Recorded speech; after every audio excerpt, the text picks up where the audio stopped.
차길령의 교육 칼럼 애청자 여러분, 안녕하십니까? 차길령입니다. 지금 우리가 우상으로 만든 것 중에 가정 안에서 대표적인 예가 자녀입니다. 특히 엄마들에게는 더욱 그렇습니다. 자녀를 위해서는 어떤 희생도 마다하지 않습니다. 자녀 중심으로 가정의 모든 것이 돌아갑니다. 늘 자녀를 생각하고 자녀에게 헌신합니다.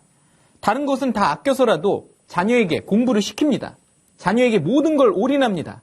하지만 자녀에 대한 사랑도 선을 넘으면 이제 우상숭배가 됩니다. 그런데 여러분, 우상의 가장 큰 특징이 무엇인지 아십니까? 우상은 자신을 섬기는 사람을 반드시 배신한다는 것입니다. 대학 입시에 관련된 드라마가 화제가 된 적이 있습니다. 1회에 충격적인 장면이 나옵니다. 영재라는 학생이 명문대 의대에 합격합니다. 영재 엄마는 주위 사람들을 불러서 마음껏 자랑하고 파티를 합니다. 하지만 영재는 곧 가출을 합니다.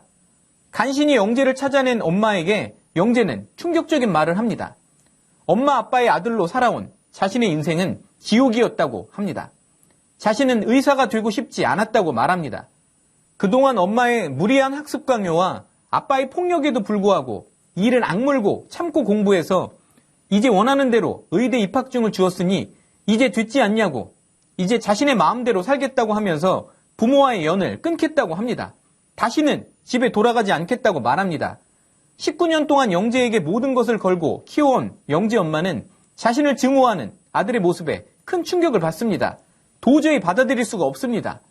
자신은 아들에게 좋은 엄마라고 생각했는데 아들의 입장에서 엄마는 악마였던 것입니다.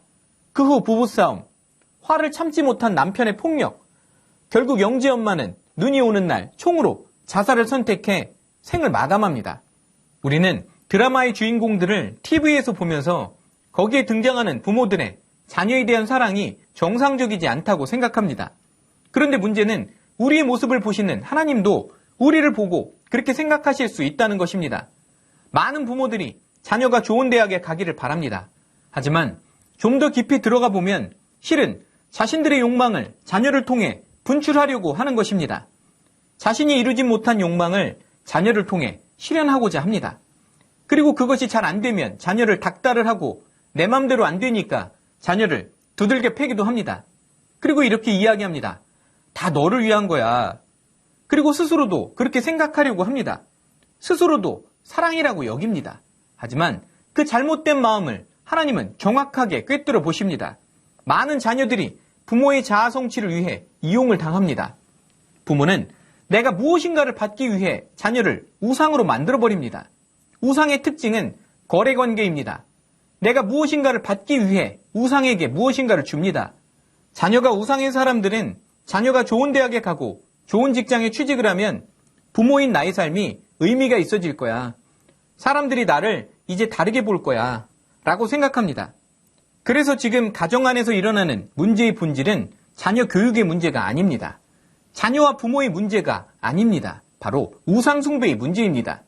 우상과는 늘 거래관계가 성립하기 때문에 우상을 섬기는 사람은 과도한 애정을 쏟아넣는 대신에 반드시 무엇인가를 돌려받으려고 합니다.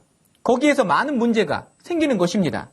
여러분, 이제는 내가 정말 자녀를 하나님의 아이로 키우려고 하는 것인지 아니면 내가 원하는 무엇인가를 줄 아이로 키우려고 하는지 깊이 생각해 봐야 하겠습니다. 아브라함은 아들을 너무나 사랑했습니다. 그의 삶의 무게중심이 아들에게로 이동했습니다. 그에게 이제 삶의 의미는 바로 아들이었습니다. 하지만 자녀에 대한 과도한 사랑은 항상 많은 문제를 가져옵니다. 일단 자녀가 올바른 인격체로 잘 성장하고 다른 사람과 잘 지내는 사회적인 인간으로 성장하는데 큰 지장을 줍니다. 주위에서 늦둥이를 낳은 부모가 자녀를 매사에 오냐오냐 키우고 모든 것을 다 허용해서 자녀가 버릇없고 세상 물정 모르는 사람이 되는 경우를 종종 봅니다. 하지만 이렇게 과한 애정 속에서 키웠는데 자녀가 불순종하거나 부모가 원하는 인물이 되지 못했을 때의 실망감은 자녀와 부모 사이에 심각한 갈등을 초래합니다. 부모의 기대에 부응하지 못한 자녀는 엄청난 부담감을 느낍니다. 하나님은 아브라함의 지나친 사랑이 앞으로 어떤 문제를 불러올지 아셨습니다. 하나님은 앞으로 이삭이 야곱의 아버지가 되고 야곱의 자녀들이 이스라엘의 12지파를 이루는 것을 알고 계셨기 때문에 이삭이 올바르게 잘 성장하는 것은 너무나 중요했습니다. 그래서 하나님은 반드시 이것을 바로잡으셔야 했습니다. 결국 하나님이 개입하십니다. 그리고 이렇게 말씀하십니다. 네 아들을 제물로 바쳐라. 그래서 하나님은 모든 것을 제 위치로 옮겨놓으려고 하셨습니다.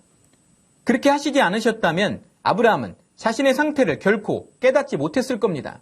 그리고 이삭은 올바르게 성장하지 못했을 것입니다. 아브라함의 이삭에 대한 사랑은 많은 문제를 낳았습니다. 그리고 그것은 이삭의 아들과 손자에게까지 영향을 끼칩니다. 이삭은 40살에 리브가와 결혼했습니다. 그리고 쌍둥이 아들을 임신합니다. 임신 중에 여호와께서 리브가에게 말씀하십니다. 형이 동생을 섬기게 된다. 하지만 이삭은 그럼에도 불구하고 큰아들인 에서를 동생인 야곱보다 더 편애합니다. 이삭은 이복형인 이스마엘에 대해 마음에 짐이 있었습니다. 사라가 이스마엘과 엄마 하가를 어린 시절 사막으로 내쫓았기 때문입니다. 그런 이스마엘이 가족을 이뤄 강하게 성장하고 있었습니다. 이삭은 그런 이스마엘에게서 불안감과 위협을 느꼈습니다. 그런 중에 맏아들 에서가 보여주는 강한 남성적인 모습은 아주 믿음직스러웠습니다. 반면에 야곱은 조용하고 집안에 있는 것을 좋아하는 연약한 아들이었습니다. 아버지가 바라는 아들상이 아니었습니다. 이삭은 에서를 편애합니다. 아브라함이 했던 실수를 이삭이 또 반복합니다. 결국 에서는 버릇없고 거칠게 자랐고 야곱은 형에게 피해의식을 느끼며 자랐습니다. 에서가 나이가 40이 되자 가나안 여자 2명과 결혼을 합니다. 이 두 여자는 이삭과 리브가에게 큰 근심거리가 됩니다. 우상 숭배하는 족속과 결혼한 에서는 믿음의 계보를 이을 자격이 없어집니다. 그래서 이제 장자권은 야곱에게로 돌아가야 했습니다. 그런데 이삭은 에서를 꾸짖기는커녕 장자 상속권을 에서에게 물려주기로 결심합니다. 이제 이삭은 하나님의 믿음의 계보를 잘 이어나가는 것보다 세상에서 안전하게 살고 행복하게 사는 것을 인생의 목표로 삼았습니다. 이삭이 너무 늙어 장자 상속권을 아들에게 주는 날 이삭은 하나님의 말씀까지 무시해가며 야곱 대신 에서를 축복하려 합니다. 이때부터 집안의 비극이 시작됩니다. 야곱은 필사적으로 아버지의 축복을 받아내기 위해 에서의 옷을 입고 눈이 나쁜 아버지를 속여 축복을 받아냅니다. 이렇게 속인다고 실제로 아버지의 유산을 받는 것도 아니고 에서가 돌아오면 바로 들통이 날 텐데 왜 무리수를 두어가면서까지 아버지를 속였을까요? 야곱은 아버지의 인정을 받고 싶었던 것입니다. 평생 형만 사랑했던 아버지 밑에서 자라며 많은 상처를 받은 야곱은 아버지의 사랑과 인정을 갈구했던 것입니다. 그래서 마지막에 야곱은 거짓말을 하면서까지 아버지의 축복을 받아냅니다. 뒤늦게 이 사실을 안 에서는 야곱을 죽이겠다고 맹세를 하고 야곱은 삼촌 집으로 도망을 갑니다. 기약 없이 떠나는 아들 야곱에게 이삭이 당부합니다. 너는 가나안 여자와 결혼하지 마라. 그 이야기를 에서가 듣습니다. 그제서야 에서는 아버지가 가나안 여자를 좋아하지 않는다는 것을 알게 됩니다. 에서는 이미 결혼해서 아내들이 있었지만 이스마엘에게로 가서 그의 딸을 또 아내로 맞이합니다. 그 후 에서의 가정도 평탄하지는 않았을 것입니다. 이렇게 자녀에 대한 잘못된 사랑은 자녀 교육의 실패로 이어집니다. 그런데 이 비극이 야곱의 가정에서 또 반복이 됩니다. 야곱은 여러 아들 중에서 가장 사랑하는 아내의 아들인 요셉만 편애합니다. 이를 질투하는 형들은 요셉을 노예로 팔아버리죠. 이 모든 비극의 시작은 바로 아브라함이 이삭을 과도하게 사랑하면서부터였습니다. 하나님은 이것을 미리 아시고 아브라함이 이삭을 우상시 여기는 것을 막으시려 하신 것이었습니다. 여러분, 하나님만이 주실 수 있는 의미와 만족과 행복을 자녀의 성공에서 찾는다면 우리는 결국 슬픔에 도달하게 됩니다. 자녀를 우상으로 섬기면 자녀도 망치고 부모도 망치고 부모와 자녀의 관계도 망칩니다. 이제 자녀를 정상적인 자리로 돌려놓아야 합니다. 오직 하나님만이 가정의 주인이 되시면 이제 가정에 다시 질서가 생기고 행복해집니다.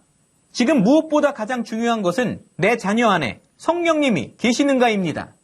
여러분, 이것보다 더 시급한 일이 있습니까? 절대 없습니다. 이것을 위해 기도해야 합니다. 주님, 제 아이를 만나 주시옵소서. 여러분, 꼭 자녀를 위한 기도 노트를 작성하셔서 매일 기도하십시오. 주님께 자녀를 맡기면 자녀의 인생은 주님이 책임져 주십니다. 자녀를 위한 기도 노트 예시를 극동방송 홈페이지에 올려드리겠습니다. 참고하시기 바랍니다. 차길령의 교육 칼럼, 오늘은 여기서 마치겠습니다. 감사합니다. 차길령의 교육 칼럼이 책으로 나왔습니다. 책 이름은 자녀의 꿈을 돕는 부모의 기도입니다. 극동방송 게시판에 방송 후기를 남겨주시는 분들 중 추첨하여 매주 한 분께 선물로 보내드리겠습니다. 감사합니다.